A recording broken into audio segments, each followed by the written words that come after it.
Hello and welcome. Let's discover more about the energies of tomorrow. We are pleased to share with you this third episode on CCUS, carbon capture, utilization and storage. Today, we are going to focus on the S of CCUS, storage. So, are we ready to store CO2? To answer, here are two specialists. Audrey Estublier, CO2 Storage Project Manager at IFPEN Énergie Nouvelle. Hello, Audrey. Hello, Melanie.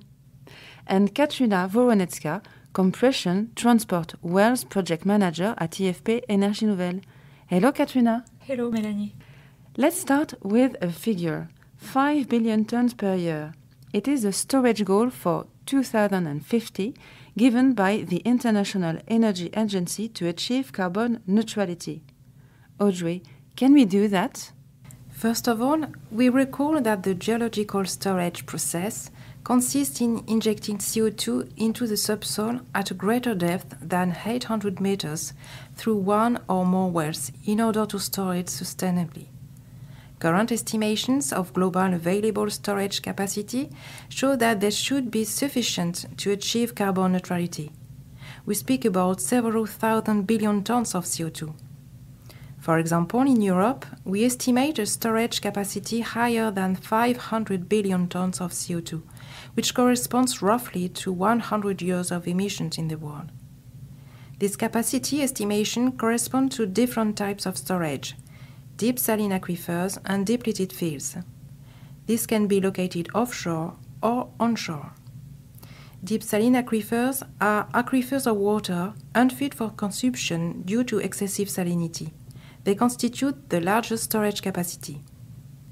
Depleted fields are oil and gas fields that have reached the end of their production cycle. They also constitute an interesting storage capacity, but in smaller quantities than saline aquifers. CO2 storage is a reality. For instance, Sleipner, the first world CO2 storage site at industrial scale located in North Sea. Since 1996, approximately 1 million tons of CO2 each year have been captured and injected in subsurface through one well. That represents more than 25 years of experience. But there are also other CO2 storage sites. In particular, the Northern Lights project, operated by Equinor, Shell and TotalEnergies. It will be in 2024 the first CO2 storage commercial project. These are reassuring news. But how do you transport the CO2 to the storage sites? Kateryna? Yes, the transport of CO2 is not a technically complicated process, since the technologies for natural gas transportation have existed for a long time and are very well known. Two solutions can be used for transport the CO2. The first one is to ensure the transport of CO2 by pipelines. For the second one, we will use trucks and ships in order to ensure the CO2 transportation.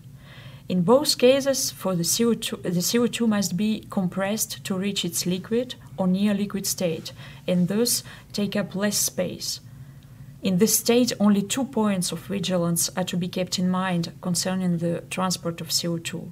The first one is corrosion, and the second one is the impact of the impurities during the CO2 transport.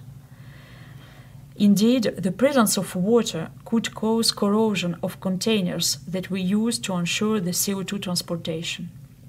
But this problem can be easily solved by purification or dehydration.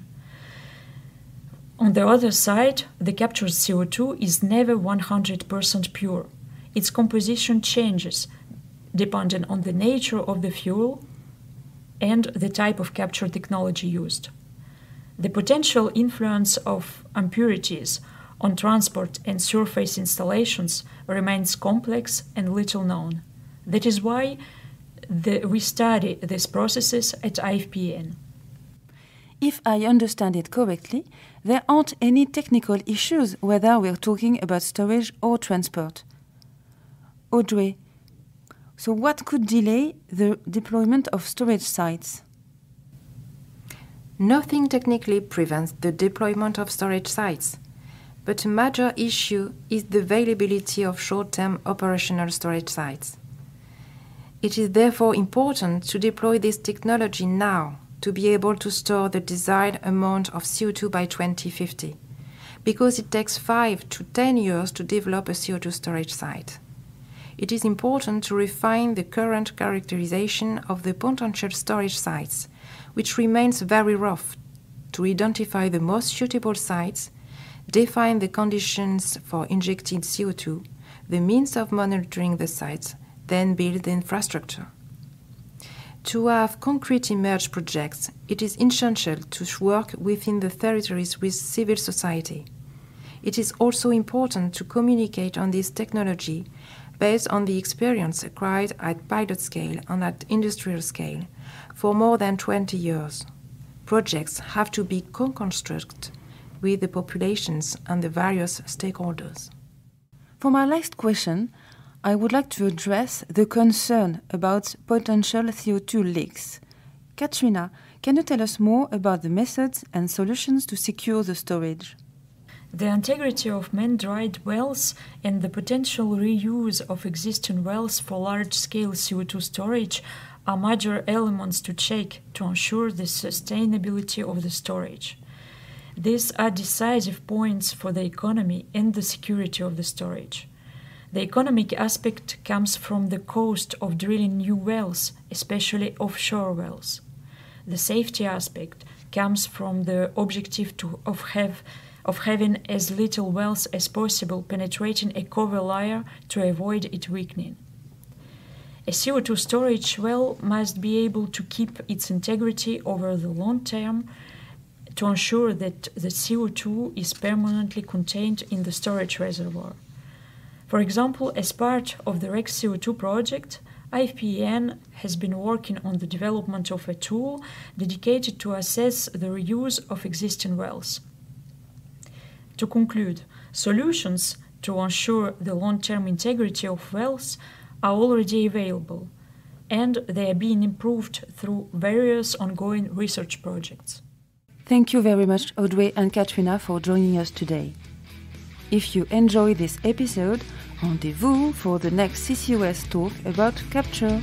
Stay tuned!